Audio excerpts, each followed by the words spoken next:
बैसाख पूर्णिमा व्रत कथा। हिंदू धर्म में पूर्णिमा तिथि का विशेष महत्व होता है।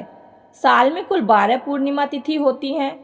पंचांग के अनुसार बैसाख पूर्णिमा 23 मई गुरुवार के दिन पड़ रही है। पूर्णिमा तिथि भगवान विष्णु और माता लक्ष्मी को समर्पित होती है। यह पर्व हर महीने शुक्ल पक्ष की चतुर्दशी तिथि के अगले दिन मनाया जाता है। ऐसी मान्यता है, जो व्यक्ति इस दिन घर में सत्यनारायण व्रत कथा करवाता है, उसे जीवन में किसी भी मुश्किल का सामना नहीं करना पड़ता और साथ ही उसकी सभी मनोकामना पूर्ण होती है। बैसाख पूर्णिमा के दिन दान करने से व्यक्ति को कई गुना अधिक शुभ फल प्राप्त होता है। इस दिन श्री हरि और माता लक्ष्मी की पूजा करने से हर मनोकामना पूर्ण होती है, साथ ही घर में सुख समृद्धि आती है।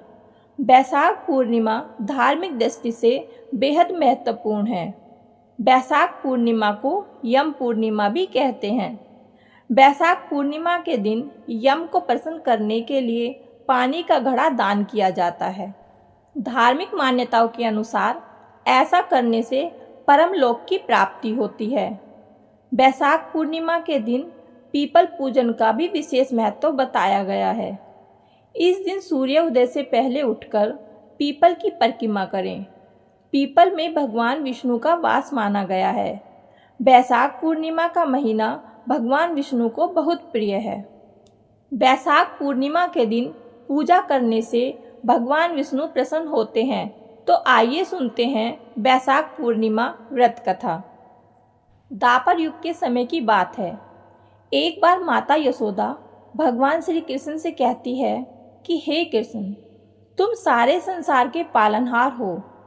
मुझे तुम कोई ऐसा विधान बताओ जिससे किसी भी स्त्री को विधवा होने का कोई डर ना रहे और वह सभी मनुष्य की इच्छाओं को पूर्ण करने वाला हो। माता की बात सुनकर श्री कृष्ण कहने लगे, हे माता, तुमने आज अति सुंदर प्रश्न किया है। मैं तुमसे ऐसे ही व्रत को विस्तार पूर्वक कहता हूँ। सौभाग्य की प्राप्ति के लिए स्त्रियों को 32 पूर्णिमाओं का व्रत करना चाहिए। इस व्रत को करने से स्त्रियों को सौभाग्य और संपत्ति प्राप्त होती है। यह व्रत अचल सौभाग्य को देने वाला और भगवान शंकर के प्रति मनुष्य मात्र की भक्ति को बढ़ाने वाला है। यशोदा जी कहने लगी, हे कृष्ण, सर्वप्रथम इस व्रत को मृत्युलोक में किसने किया था, इसके विषय में विस्तार पूर्वक मुझसे कहो। श्री कृष्ण जी कहने लगे कि इस भूमंडल पर एक अत्यंत प्रसिद्ध राजा चंद्रहास से पालित अनेक प्रकार के रत्नों से परिपूर्ण कातिका नाम की एक नगरी थी, जिसमें धनेश्वर नाम का ब्राह्मण निवास करता था। उसकी पत्नी का नाम सुशीला था और वह बहुत ही सुंदर थी। उनके घर में धन संपत्ति की कोई कमी नहीं थी, लेकिन ब्राह्मण और उसकी पत्नी की कोई संतान नहीं थी। एक दिन उस नगर में एक साधु आता है।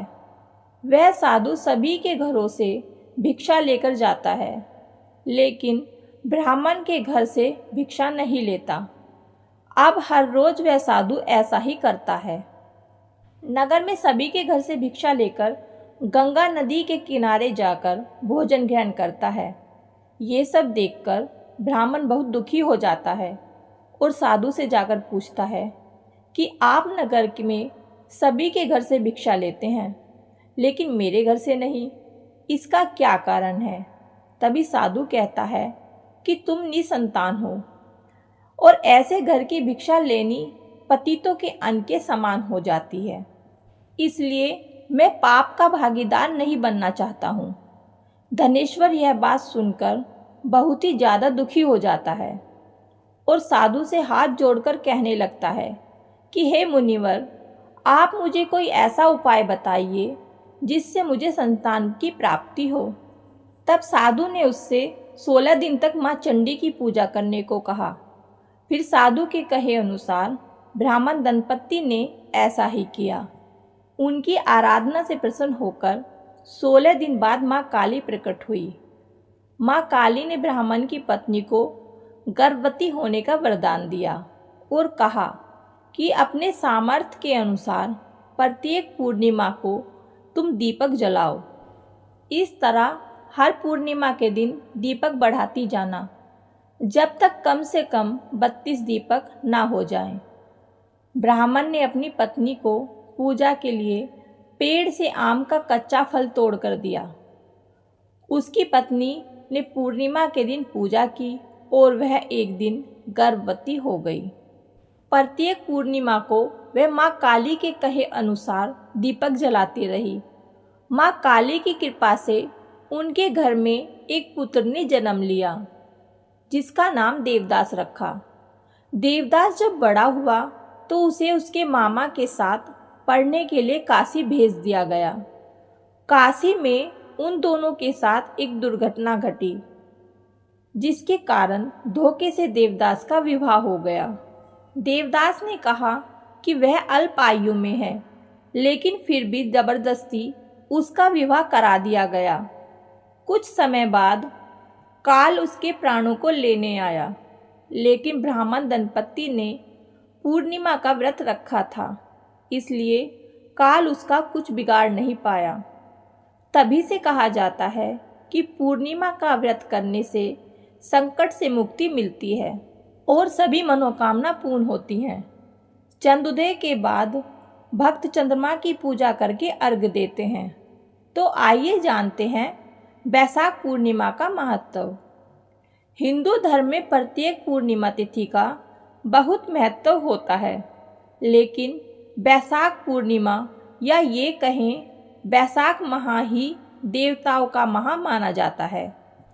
भगवान बुद्ध का जन्म भी इसी दिन हुआ था, इसलिए इसे बुद्ध पूर्णिमा भी कहा जाता है। ऐसा कहा जाता है कि जो भी इस दिन भगवान विष्णु की पूजा और व्रत करता है, उसके सभी पाप दूर हो जाते हैं। साथ ही चंद्रदेव की पूजा करने से उसके सभी दोष दूर हो जाते हैं। बैसाख पूर्णिमा पर दान और पवित्र नदी या सरोवर में स्नान करने का भी विशेष महत्व होता है।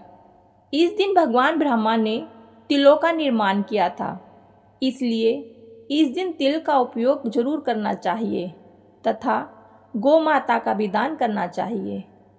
बैसाख पूर्णिमा को सत्य विनायक पूर्णिमा के नाम से भी जाना जाता है। कहते हैं कि जब श्री कृष्ण से उनके बचपन के मित्र सुदामा द्वारिका मिलने पहुँचे तो श्री कृष्ण ने उनको सत्य विनायक व्रत यानी बैसाख पूर्णिमा व्रत का विधान बताया था। उसी को करने से उनकी सारी दरिद्रता दूर हो गई और वे धनवान हो गए। तो प्रेम से बोलिए श्री विष्णु भगवान की जय।